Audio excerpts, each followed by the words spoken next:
Number 4, the pipeline is an interesting part of this. The pipeline doesn't really care what we do, because either way they're going to pay the same amount of tax.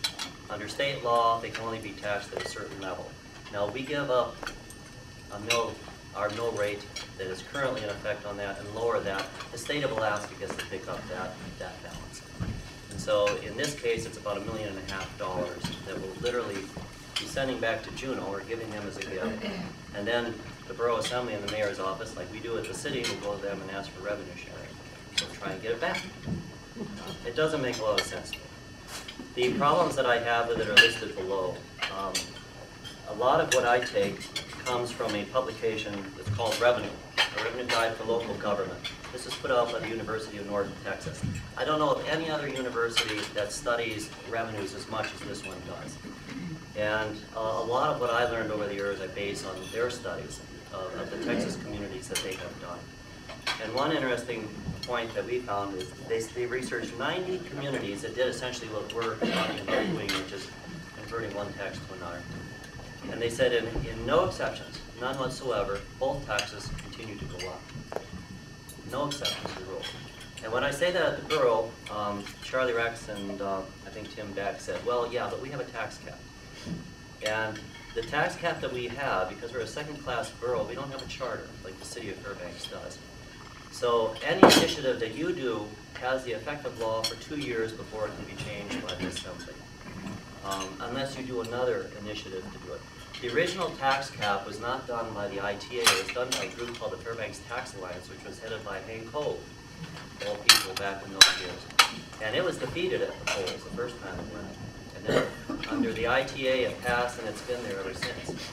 But unless it is constantly redone every 2 years, and there's basically 2 women in this town that make sure it's done, if they don't do that, I don't know who of us will, because it's a lot of work, a tremendous amount of work. And that tax cap will cease to exist, or if it's on the books of the borough, an assembly can change it. That worries me somewhat, but that's the nature of what a second-class borough is. So I argue that sooner or later we're not going to have that cap. I believe that, unfortunately. So we're going to have essentially the 2 taxes that continue to creep up. I remember when we were on the first Revenue Commission, one of the members said, well, did they want us to look at the expense side of the budget? And the answer we got from the administration was no. We just look at revenues. So, I don't know, Bonnie, is that enough? I mean, I can go through some of the problems down here on the bottom, but I hope you take the time to read this, or if you have questions on any of them,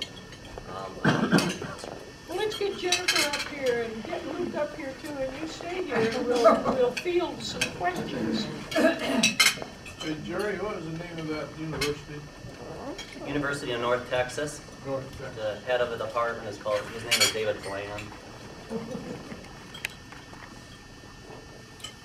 Valerie, you have a question? I have a question. Why do you think the people in North Pole are so satisfied with their tax cap?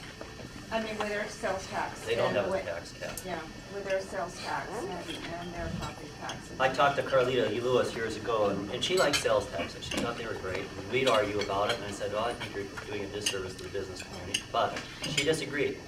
I said, well, Carlita, you watch it because your sales tax is going to go up. No, it never will, because sales taxes are inflation-proof. They go up when when cost of goods go up, your sales taxes go up. I said, no, they'll go up.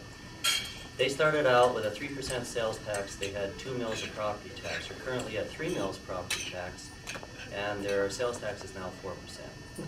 They seem to like it. That's fine. The city of North Pole will do that.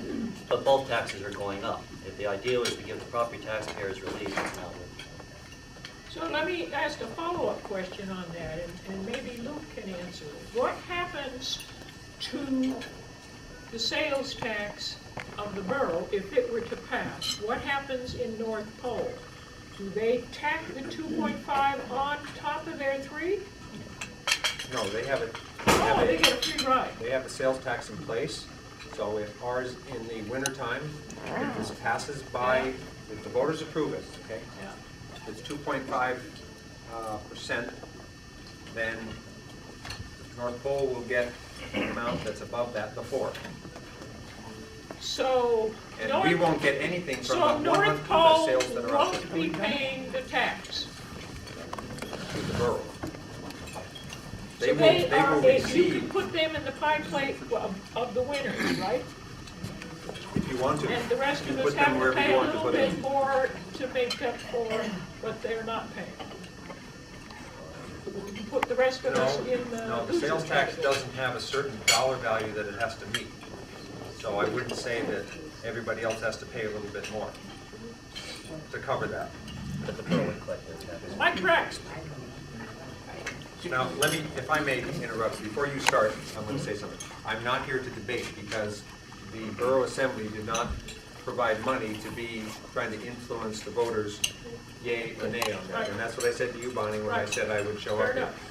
I'll answer questions. You can see the documents. They're on the borough website. I didn't even come in here. These are not mine that I brought. Somebody else put them I out brought here. them. You brought them? Yeah. Because if I pass them out to every one of you, it could be seen as I'm trying to influence you. I'm here to answer your questions. I'll talk about these actual documents. So, also know that the Borough Assembly didn't try to get money to then go out here and try to be a guest. They never even considered it. There's nothing drafted. So, just want Mike. to say where I am on it. Thanks. I attended a number of those hearings.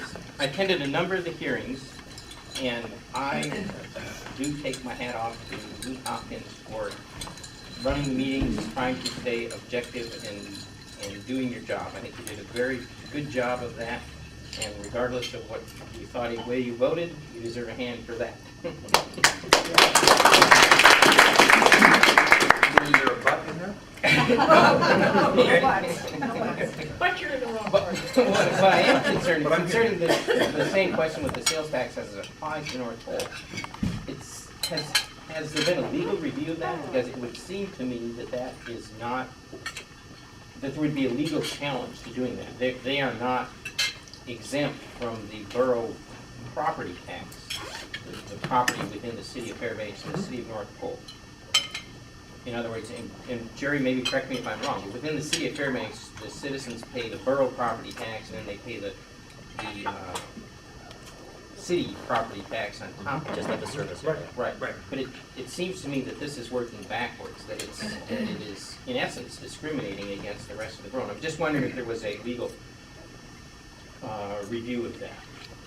There may have been. I don't attend every meeting that the lawyers have with the mayor and other people, but when we asked our questions of the borough attorney during our public meetings, on the public record, we had an explanation of how the tax would be working and applied.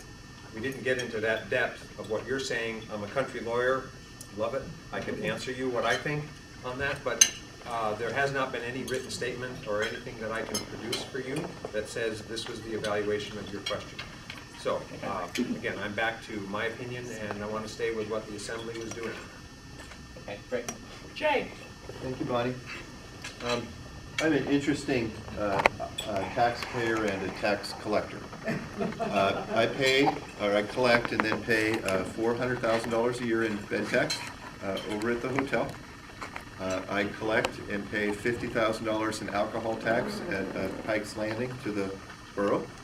I collect and pay, I would guess, about $8,000 in alcohol tax for the city of Fairbanks at Food Factory. I collect probably $3,000, $2,000 in borough alcohol tax at the North Pole Food Factory and pay to the borough. And then I collect another $16,000, $18,000 in city sales tax for North Pole. So I am a very versatile, diverse taxpayer. I pay every possible tax does it entity. hurt? You know, Bonnie, that's precisely the question I was going to ask, is I have a lot of guests, and we value every one of them, that eat at the North Pole Factory and the Bentley Food Factory. And if I tell you that I've heard from hundreds of them over the years, about which one is better, the cheesesteak, the service, the cleanliness, the bathrooms, whatever it is, I've never had one of them, not one ever, tell me that they choose one place over the other because of the sales tax. So my question